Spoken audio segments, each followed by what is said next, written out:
एक दिन गौतम बुद्ध अपने शिष्यों के साथ एकदम शांत बैठे हुए थे। उन्हें इस प्रकार बैठे हुए देख शिष्य चिंतित हुए कि कहीं वह अस्वस्थ तो नहीं है। एक शिष्य ने उनसे पूछा कि आज वह मौन क्यों बैठे हैं, क्या शिष्यों से कोई गलती हो गई है।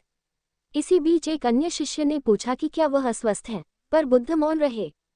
तभी कुछ दूर खड़ा व्यक्ति जोर से चिल्लाया, आज मुझे सभा में बैठने की अनुमति क्यों नहीं दी गई है। बुद्ध आंखें बंद करके ध्यान मग्न हो गए। वह व्यक्ति फिर से चिल्लाया, मुझे प्रवेश की अनुमति क्यों नहीं मिली।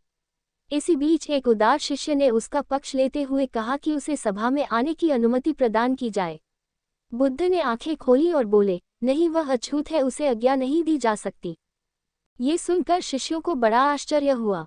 बुद्ध उनके मन का भाव समझ गए और बोले, हाँ, वह अछूत है। शिक्षा आशय यह है कि क्रोध के कारण व्यक्ति अनर्थ कर बैठता है और पश्चाताप उसे बाद में होता है, जिसका कोई लाभ नहीं मिलता, इसलिए हमें क्रोध नहीं करना चाहिए। असल मायने में क्रोधित व्यक्ति अछूत हो जाता है और उसे अकेला छोड़ देना चाहिए।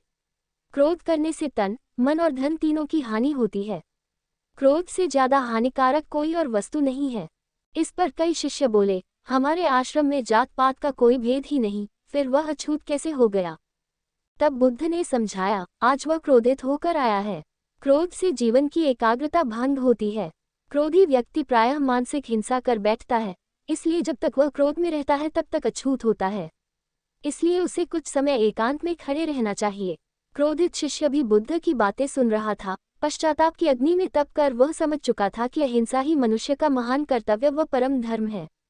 वह बुद्ध के चरणों में गिर पड़ा और कभी क्रोध न करने का